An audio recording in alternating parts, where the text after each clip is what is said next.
board number 2. Look at that! So I've been looking forward to this video for quite some time. We've been actually talking about it for months on end, but finally we are getting round to milling this apple wood that we got in the paddock. We got the 592. I've splashed that on a, shall we say, an eBay, Amazon milling setup, so hopefully it's going to work. I'm a complete novice, so if there is anything I'm doing wrong, please let me know. But we're going to see if a normal domestic homeowner can mill some wood. Let's try it out. Tested by Machinery Nation. And a big thank you to Oregon Products supplying all the PPE and sponsoring our channel. As you can see, I'm sporting new Wapua gloves, trousers, boots, braces, and the new t-shirt and the helmet. Let's crack on.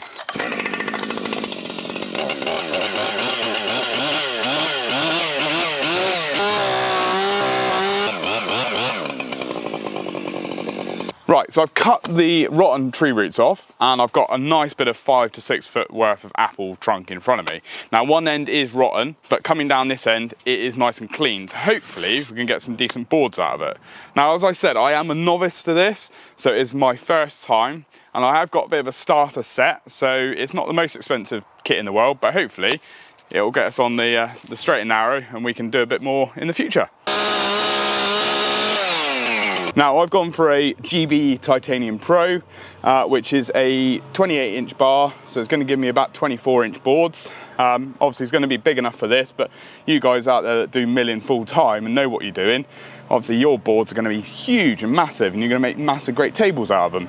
But the principle behind milling is making a board, and I've set it to about 2 inches, and that will give us enough room to finish the wood, probably take it down to about 1.5 inches so we can make stuff out of it. And the milling chain has basically got a very straight edge on it, so it clears the material very quickly and it gives you a smoother cut than a normal standard chain. So we're going to give it a go and see how we get on, and hopefully I don't up. Right, so from the research I've got down off the interweb, you need your flat edge first. So we're going to use a ladder today and we're going to screw it down in place, and then that's going to allow me to do my first cut as such,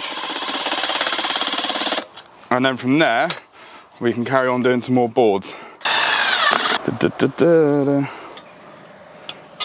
poo in the shot wheel. There we go. Right, so I've done all my checks, I've all set up, the chain spins.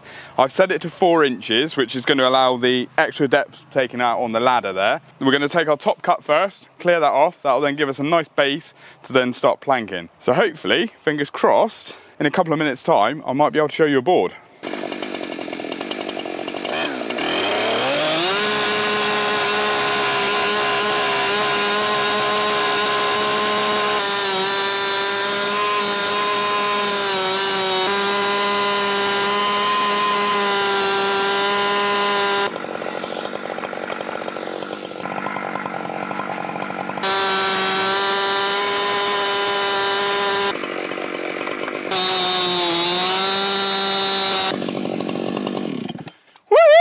There's the first board. Oh, there she is. Take her off. We probably won't be using that one. Watch yourself, Will. But there you go. Gives us a nice surface, and we can start milling now. So there we go. We've done our first cut. I've now adjusted the mill down to 2 inches. That'll give us 2-inch boards. So hopefully, then we'll be able to make some nice objects.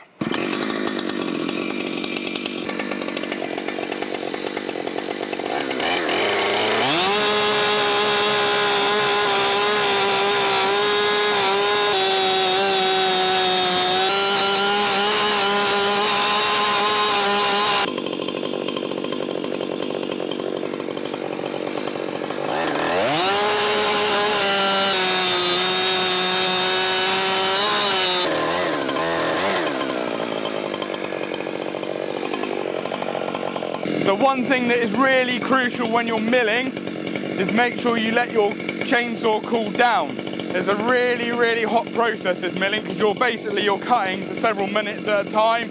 So let your saw tick over, lubrication will get round, let it cool down, and then shut it off.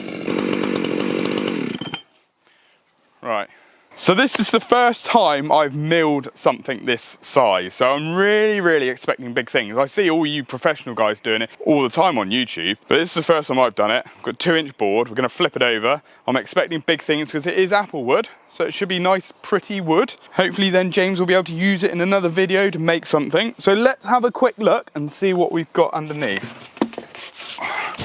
Oh, look at that. Oh, it is a bit soft in the middle there, which we were actually, well, we were expecting that. But to be honest with you, he's going to be able to make something that's a 2-3 foot long, hopefully. Some nice chopping boards or something like that. But yeah, it's a little bit disappointing up here. But we have got some more wood over there that we can try it in as well. And bearing in mind, this was a rotten, fallen tree, so has lied down for about 12 months. So, you know, you just don't know what you're going to get, is it? It's like pot luck. It's like a rattlesnake and a lucky dip, shall we say. But there we go. That's the first board. Right, it seems a waste for wood like this to be chopped off and only use this bottom half. I'm thinking we could make something and put resin in there. So we could router this bit out, still keep the outside that's good, and put a resin infill in there, and that would look fantastic. So hopefully we'll do that in another video, so watch this space.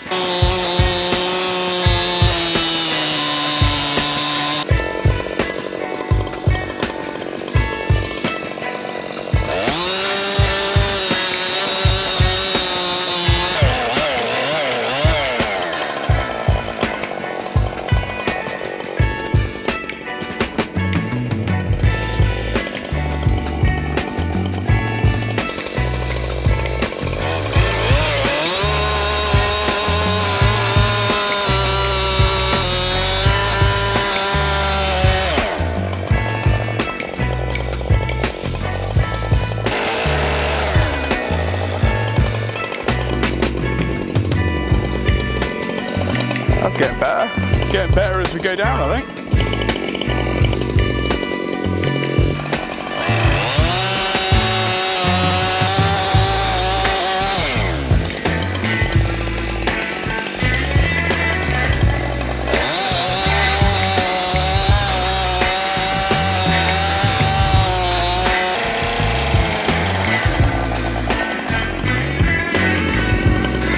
Right, so up next, we got another trunk. Let's hope it's not wrong.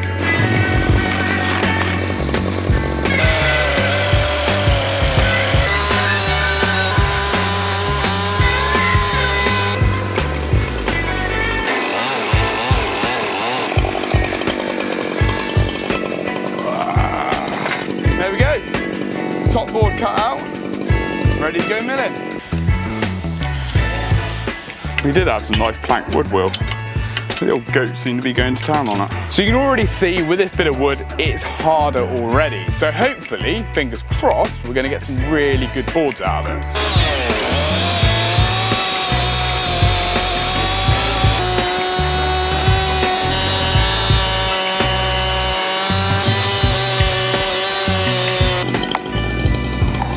There we go, that's better. I'm quite impressed with that.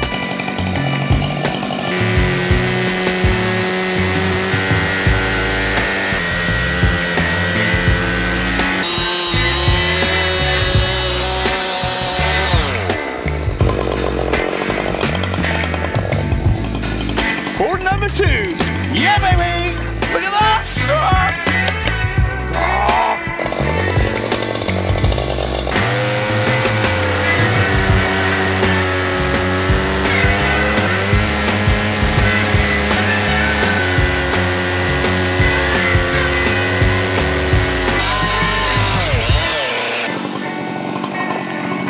Just don't know what you're going to find in wood, do you, these days?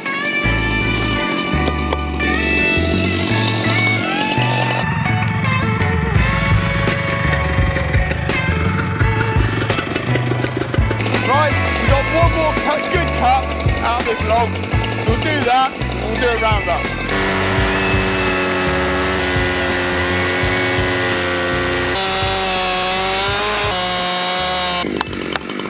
So there you go guys, that's a wrap. We've done some milling with the 592XP chainsaw from Husqvarna.